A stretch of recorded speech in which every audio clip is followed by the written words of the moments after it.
मंगल की महादशा हमारे देश की शुरू हो चुकी है और इस बार ये बाहरी दुश्मनों से ज्यादा देश के अंदर बैठे हुए देशद्रोहियों पर इसका असर होता हुआ दिखाई दे रहा है। कानून, जनता और भाग्य तीनों तरफ से घेरने वाले पैसा भारत विरोधी गतिविधियों में लगाया जा रहा है। आईसिस और पीएफआई जैसे संगठनों के ऊपर की जड़ें काटने का पूरा प्रयास सरकार की तरफ से किया गया है। तो मंगल जब सक्रिय होते तो छुपे हुए पाप लोगों के बाहर आते। क्या दिख रहा है? फर्जी जो एक्टिविस्ट है और नकली धर्म गुरुओं का पर्दाफाश होगा। बड़े बड़े करप्ट बिजनेसमैन दिवालिया होते हुए दिखाई दे रहे हैं। दंगे भड़काने वाले नेता, नकली पत्रकार, भ्रष्ट अफसर अब सबके नाम उजागर होंगे।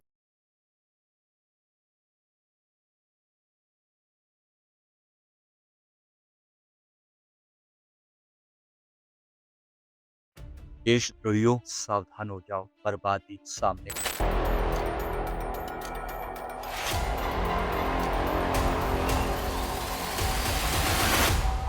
दोस्तों, आज मैं बात कर रहा हूँ उस अदृश्य शक्ति की जो भारत के छुपे हुए गद्दारों की भीड़ पर भारी पड़ रही है। ये मंगल की महादशा हमारे देश की शुरू हो चुकी है और इस बार ये बाहरी दुश्मनों से ज्यादा देश के अंदर बैठे हुए देशद्रोहियों पर इसका असर होता हुआ दिखाई दे रहा है। जो लोग भारत माता को बेचने निकले थे, उन्हें अब कानून, जनता और भाग्य तीनों तरफ से घेरने वाले। कौन है भारत के वो आंतरिक शत्रु? वो दुश्मन कौन है? वो कौन है? फेक एनजीओ, विदेशी फंडिंग चलाने वाले गिरोह, टुकड़े टुकड़े गैंग और अर्बन नक्सलिस्ट, भ्रष्ट नेता और अधिकारी, साइबर अपराधी और डिजिटल धर्म के नाम पर दंगे भड़काने वाले और शिक्षा संस्थानों में छुपे हुए एजेंट। याद रखें, जो हमारा एमएचए है उसकी रिपोर्ट में क्या गया था कि 2000 से ज्यादा एनजीओ की फॉरेन फंडिंग बंद कर दी गई है और उनका पैसा भारत विरोधी गतिविधियों में लगाया जा रहा था। इन सब चीजों के लिए हमारे सरकार बहुत सक्रिय है, बहुत एक्टिव है, बट हमें भी याद रखने की जरूरत है। इन सब के ऊपर बड़ा एक्शन लिया जा रहा है। अब तक क्या हुआ है? एनजीओ क्रैकडाउन, एफसीआरए लाइसेंस रद्द किए गए हैं, लाखों करोड़ों की फंडिंग रोकी गई है जो देश विरोधी गतिविधियों के लिए इस्तेमाल की जाने वाली। अर्बन नक्सलिस्ट पर वार किया गया है। भीमा कोरेगांव केस में गिरफ्तारियां और नेटवर्क का खुलासा हुआ है। इसके अलावा डिजिटल क्लींजिंग हो गई है। 3000 से ज्यादा चीन और पाकिस्तान से जुड़े हुए ऐप्स और अकाउंट पर बैन लगाया गया है। जिहादी नेटवर्क पर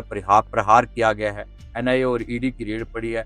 आईसिस और पीएफआई जैसे संगठनों के ऊपर की जड़ें काटने का पूरा प्रयास सरकार की तरफ से किया गया है और करप्ट नेताओं पर शिकंजा कसा गया है। ईडी और सीबीआई की कार्रवाई हुई है। कई हाई प्रोफाइल नेता जेल में हैं और अब कईयों के आगे जाने की संभावना है।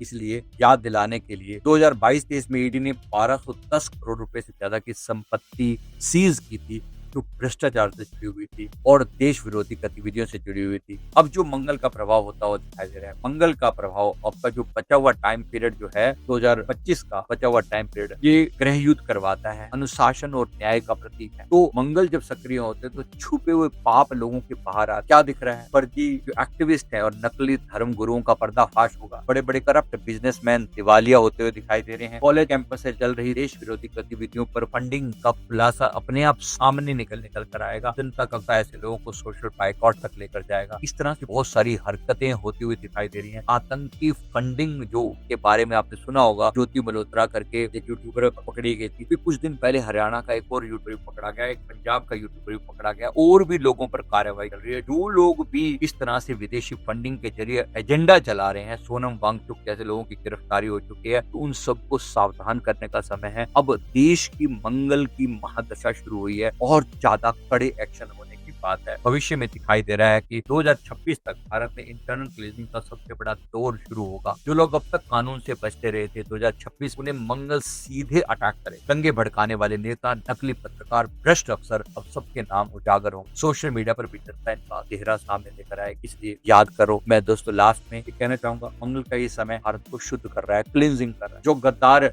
इसी मिट्टी का नमक खाकर इसे बेचने उनका अंत तय। अब वक्त है कि हम भी सतर्क रहे, सत्य को पहचाने और अपने अपने स्तर पर जो बेस्ट पॉसिबल हो सकता है वो योगदान। याद रखिए, जब मंगल का कहर चलता है तो केवल धर्म और सच्चाई ही बचती है। हम प्रार्थना करते हैं सदगुरुदेव भगवान से, अपने इष्ट से, और प्रार्थना ये भी करते हमारा देश सदैव तरक्की करता रहे और ऐसे गद्दारों को सबक मिले। और अंत में भारत माता की जय के साथ फिनिश करता हूँ ये भी कि हम लोग भी पूरा कंट्रीब्यूशन दे अपने देश के कल्याण में, जो हम कर सकते हैं अपनी बेस्ट परफॉर्मेंस दें, खुद का भी उत्साह करें और देश के कल्याण में हमारा पूरा सहयोग हो। कम से कम एक एक्टिविटी डेली बेस पर ऐसी करें जो हमारे भारत देश को समर्पित हो, जो चीजों को इंटीग्रेट करे, जोड़े, तोड़े नहीं, लोगों को प्रेरित कीजिए, लोगों को मोटिवेट कीजिए, लोगों को जगाने का प्रयास ये पेश कीजिए अपने सनातन के लिए कुछ कर सके। आने वाला समय सनातन का है, आने वाला समय हमारा है। हम जब संसार की नंबर 1 इकोनॉमी बनने की राह पर निकले हैं, हम जब विश्व गुरु बनने की राह पर निकले हैं, तो डेफिनेटली हमारा इंडिविजुअली भी हमारा लेवल चेक किया जाएगा। तभी हमारी सबकी कोलेक्टिव कॉन्शियसनेस का नाम ही तो भारत है। भारत हमारी सबकी कोलेक्टिव कॉन्शियसनेस है। हम सबकी जागृत चेतना का नाम भारत। तो भारत को ग्रो करना है तो हमको भी साथ ग्रो करना पड़ेगा। अपने ऊपर काम कीजिए, मेडिटेशन करके अपनी आत्मा को और बेटर बनाने का प्रयास कीजिए। 1 घंटा कम से कम अपनी आत्मा को ध्यान पर अवश्य दीजिए और सोशल लेवल पर जो देश के लिए कर सकते हैं, जो अपने भारत देश के लिए कर सकते हैं, वो सब हम करने का प्रयास करें। क्योंकि आने वाले समय में भड़काने वाली चीजें बहुत होंगी, तो इसीलिए अविश्वास पैदा नहीं होने देना अपने भीतर। याद रखना, मंगल है, चुन चुन कर लोगों का हिसाब करेगा, लेकिन आप भी सतर्क रहें, सक्रिय रहें और ऐसे लोगों को, ऐसी चीजों को, ऐसे एजेंडाबाज लोगों को अपने ऊपर हावी होने से रोकें और सही पॉजिटिव एजेंडा चलाएं, ताकि अपने देश को आगे बढ़ाने में हमारा भी थोड़ा सा कॉन्ट्रीब्यूशन जरूर हो सके। मैं उम्मीद करता हूँ वीडियो जरूर अच्छा लगा होगा। वीडियो को लाइक करें, कमेंट करें, चैनल को जरूर सब्सक्राइब करें। Thank you. जय हिंद, जय भारत, वंदे मातरम।